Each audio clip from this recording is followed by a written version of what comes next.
So on the topic of how men are weak and don't speak up, one thing that we get a lot of slack on as men is to mind your uterus, right? You shouldn't be the one to be able to speak up about things that you don't have the body parts to support, even though based on that logic, I should be able to change my body parts and be what I want. But um, Right. I'd like to play this clip and then kind of get your thoughts on this in the context of how men are responsible for this particular outcome.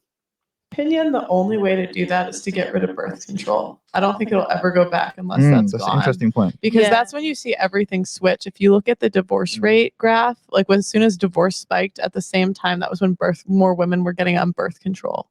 Because you're taking away, because that's the thing, like society takes away the consequence for everything women do. Like we have no consequences for anything. If we sleep around, we don't get pregnant because of birth control. Even if we do get pregnant, we have abortion. Even if we do get pregnant and keep the kid, he pays child support. Even if we do get pregnant, get married, get divorced, we get alimony or child support again. Yeah. And it's like, even if we're bad with our finances and we're homeless, there's women's shelters. Put her outside. Where's she? Oh my goodness. She out here. Look at her. Man, she got Spitting. She out here spitting, bro. Look at her. golly. Sheesh. Yeah. So what's your take on that, man? Men have removed consequences. Yeah, Merrill.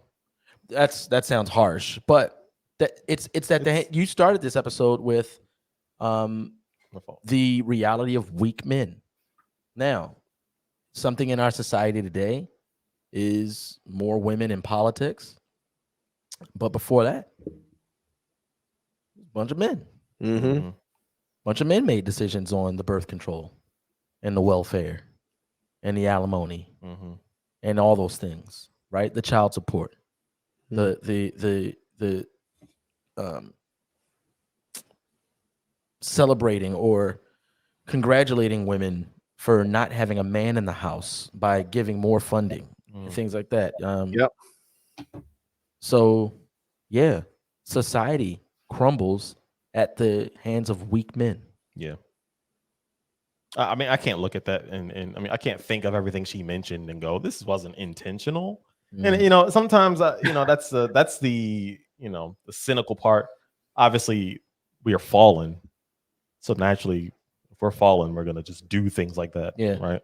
And there's a spiritual component. But I'm looking at that and I'm like, man, how do you tear apart society and point them away from God?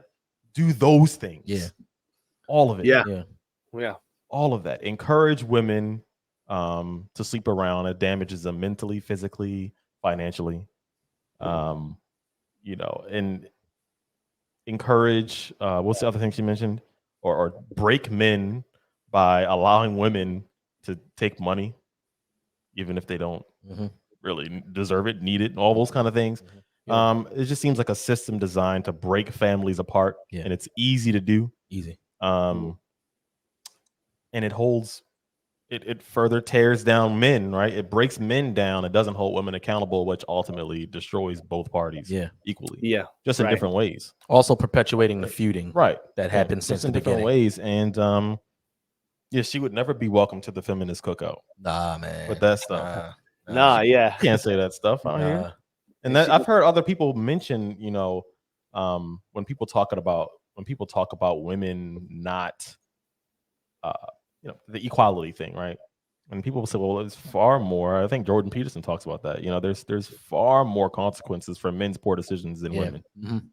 Far more. Far more suicides by men, far more men in prison. It's not even, it's disproportionately. And one of the words, if you include prison, far more rape. Yeah, in prison. Far more men are homeless. All these things, but mass murders. The point is that it stems from men not being men of steel when they need to be.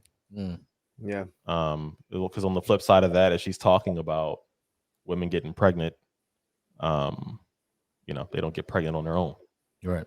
And so you have men who are putting women in these situations, and what do? They try to take control. They have to make decisions. Yeah. And it won't be the best decision. I seen her in another clip recently where she said that the NBA issued a statement to their players telling the players that that they should wash out their condoms so that the women that they sleep with don't end up trying to get themselves pregnant. My.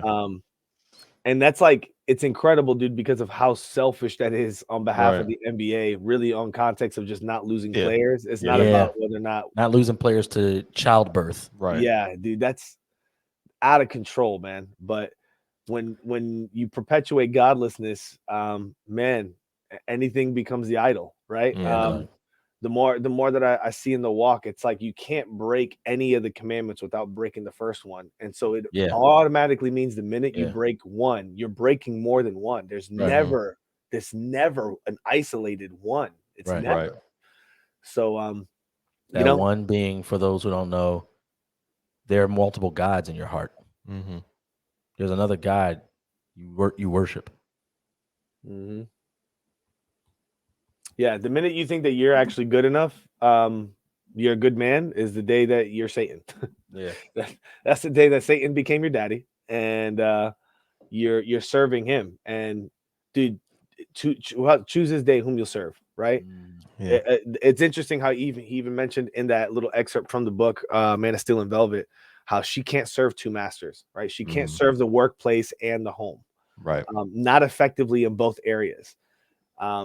And it's unbelievable the amount of pressure on, as a single parent, it puts on the woman to become, I forget the statement, but he said something like weak men cause or create dominant mothers, dominant women. And so like when there's a single parent home, the mom has to become more of a disciplinarian. The father has to become more of the nurturer and the caretaker. Mhm. It happens naturally. And that's not natural. So, perpetuate that long enough at scale, you'll have even the highest paid athletes performing men of society wearing dresses. Yikes. You hear that, Russ?